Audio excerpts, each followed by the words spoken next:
Hi there, Michael here. Today I want to talk about something a little bit different. I want to talk about this little device here. And in particular, I want to talk about how it can be used as a knob controller in music production. Now, this is the Ulanzi dial. And before I get any confused comments, no, this is not a sponsored video.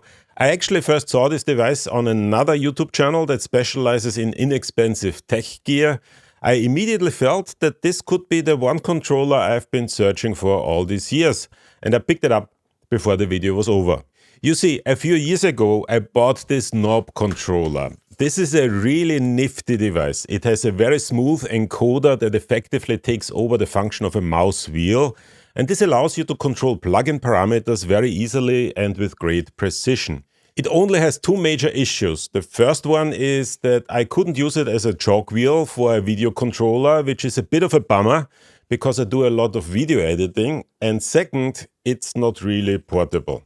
What I really wanted was something that combines the functionality of this knob with the functionality of a jog wheel for video editing in a package small enough to throw into a backpack for travel. Now, I've tried a lot of controllers over the years, including this Space Mouse, for example, which ended up being completely useless.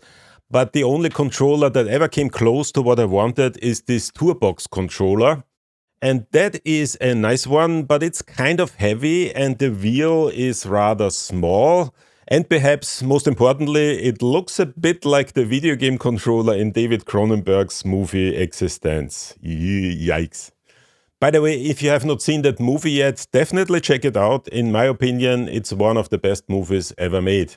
But that's just me. So the Tourbox, while great, never won my heart. Enter the Ulanzi dial. This one finally ticked all my boxes. And most importantly, it costs less than $40. So today I want to demonstrate how you can use this knob to make your music making workflow a little bit more haptic and fun. If you're interested in checking it out yourself, I'll leave links in the description below. And with that being said, let's check out the music making side of the Ulanzi dial.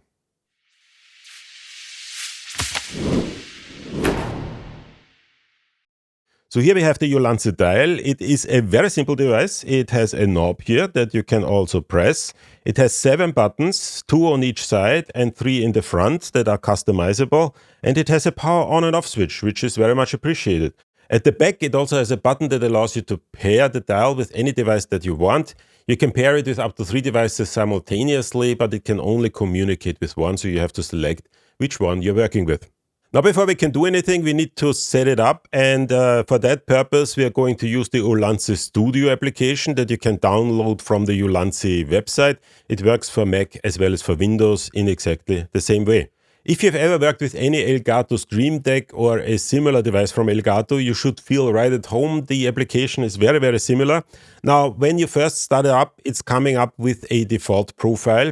So in order to do anything meaningful, the first thing that we need to do is we need to add additional profiles from the Ulanzi website.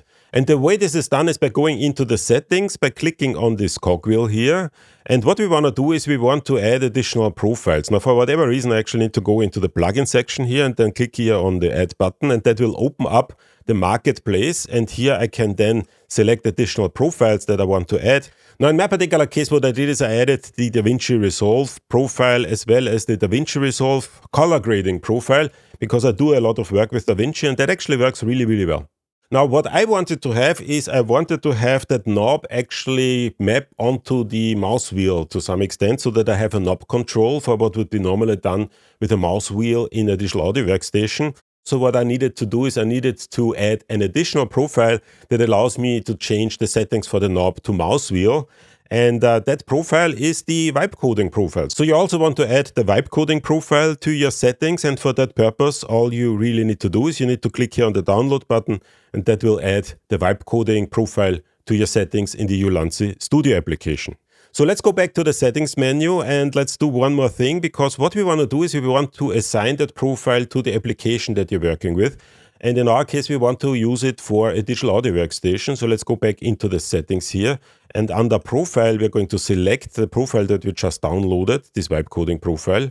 And we're going to apply it, or we're going to assign it to a particular application that you want to use with that particular profile.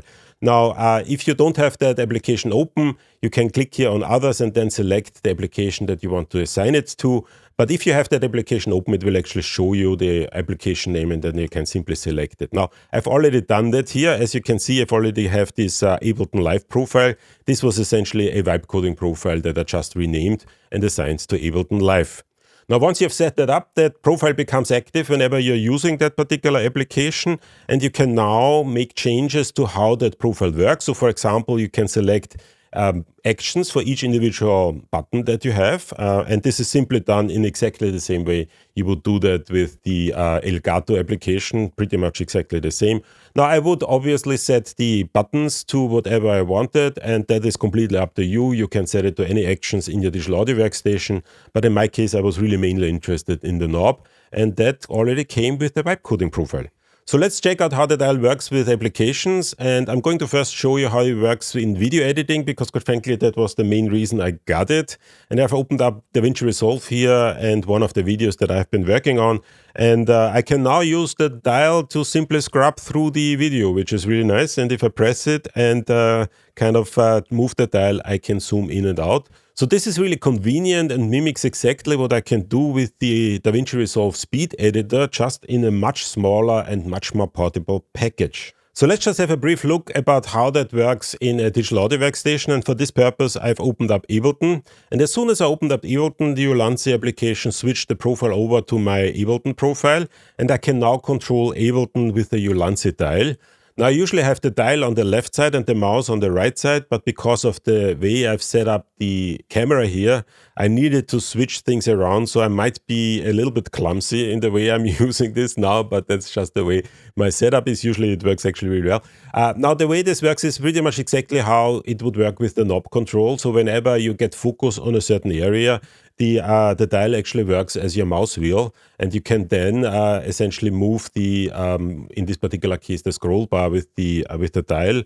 Or if I go down here to the plugins, I can select the plugins, move up and down. If I press the button, I can actually kind of switch between the individual kind of, developers here. So let me just select Dolby.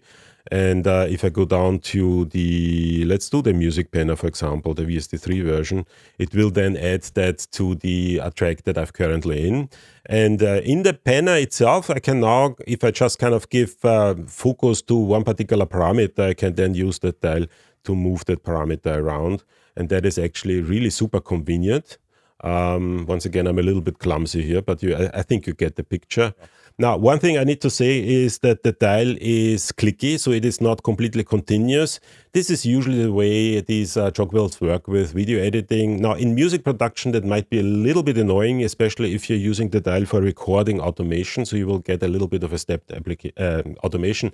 Now, for me personally, that didn't really make a lot of difference. I was fine with that, primarily because the detents, so kind of the clicks, are very, very small. So it's not going to be something that you're actually going to hear, but you will see that in the automation that it is a little bit stepped. Now, if that bothers you, there are options to smooth out any automation curve. Most digital audio workstations have that, but it's something to keep in mind that if you're using a dial like that, that is a little bit clicky, then kind of using it to record automation might be something that you would think twice about.